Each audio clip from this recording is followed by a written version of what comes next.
Nous allons voir aujourd'hui ce que sont des synonymes. Partons de la phrase « ce problème est complexe ». On peut aussi dire « ce problème est compliqué » ou alors « ce problème est difficile ».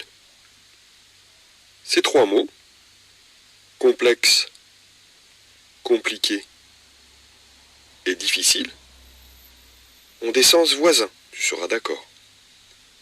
Ils ont un sens très proche. Alors, quand c'est comme cela, on dit que ce sont des synonymes. Attention, il faut savoir que les synonymes doivent être de même nature grammaticale. Je m'explique. Le verbe gagner ici, par exemple, ne peut avoir comme synonyme qu'un autre verbe, pas autre chose. Pas d'adjectif, pas de nom, ça doit être un verbe. Par exemple, le verbe vaincre ou le verbe remporter, qui sont des synonymes de gagner. Pareil pour un adjectif, l'adjectif laid ne peut avoir comme autre synonyme qu'un autre adjectif, comme moche ou alors affreux.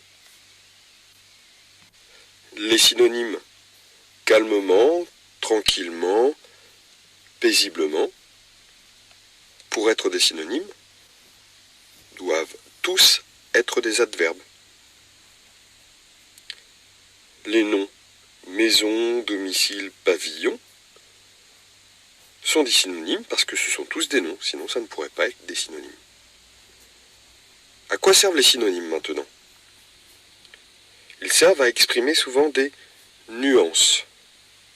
Dans un dialogue par exemple, les synonymes du verbe dire permettent de préciser comment la personne parle. Soit elle chuchote,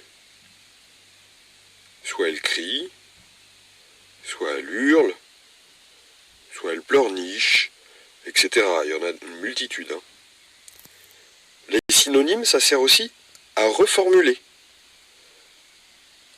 Quand tu as besoin d'expliquer un mot à quelqu'un d'autre, par exemple, tu vas souvent utiliser un synonyme pour l'expliquer. Et enfin, les synonymes, ça permet d'éviter les répétitions. Pour ne pas utiliser deux fois le même mot dans une phrase, dans un texte, et varier les mots. Voilà.